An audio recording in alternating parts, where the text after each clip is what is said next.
اور ان کے خاندان کے لیے زمین تنگ کر دیں گے. یہ اس قسم کی ان کے رویے ہیں.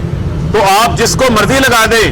یہاں پر عظمت شیخ سعید صاحب کو، معزز صاحب کو، معزز جسٹس ریٹائرڈ کو چھوڑ کر آپ کوئی فرشتہ بھی لگا دیں تو اس کے اوپر بھی ان کو اعتراض آ جائے گا، جب تک ان کو یقین نہ ہو کہ کوئی جسٹس ریٹائرڈ قیوم جیسا بندہ آگے یہاں پر بیٹھ گیا ہے. یہ چاہتے ہیں کہ ٹیلی فون کے اوپر براڈ شیٹ کا فیصلہ لیں، لیکن عمران خان وزیر اعظم ہے. عمران خان آپ کو NRO نہیں دے گا. اور ثابت ہو گیا کہ شہباز شریف کس طرح سیٹلمنٹ کر کے گئے. 7.3 ملین یعنی $73 لاکھ نیب کو ادا کر کے جاتے ہیں. اور وہ افتخار چودھری جو رانا ثناء اللہ کا کزن ہے، سب کو پتا ہے کہ وہ کس طرح ان کے لیے کیسز کو مینج کرتا تھا. رانا ثناء اللہ کے ذریعے یہ کوئی ڈھکی چھپی چیز نہیں ہے.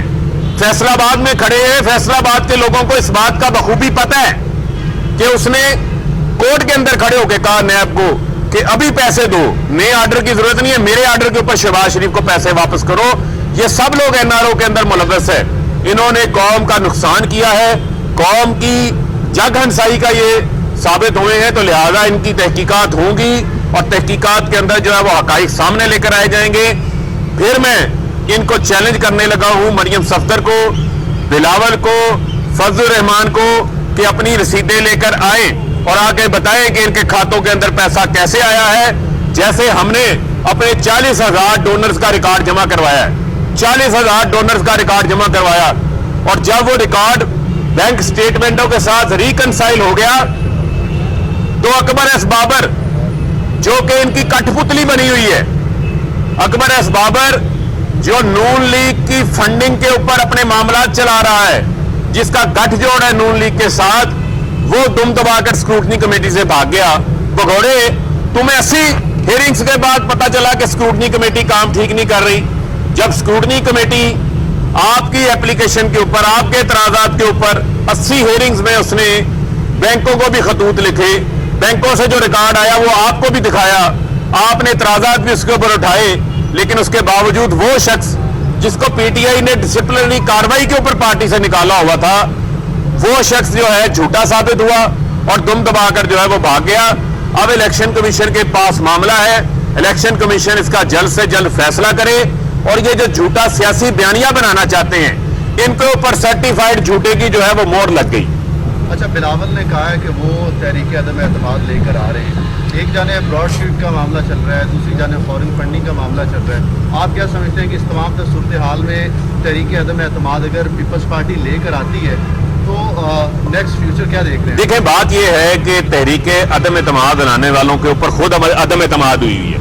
دیکھیں نا، PDM بنی، PDM خود ایک دوسرے کے اوپر عدم اعتماد کر کے بیٹھی ہوئی ہے.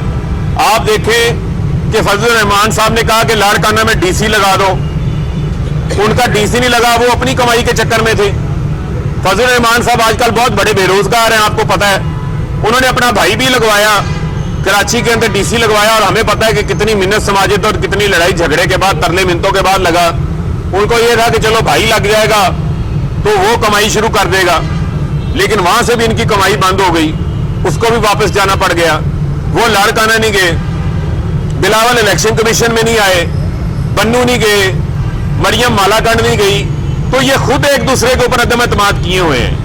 اور مجھے لگتا ہے کہ ان کو چیئرمین سینٹ کی عدم اعتماد والی بات بھول گئی ہے.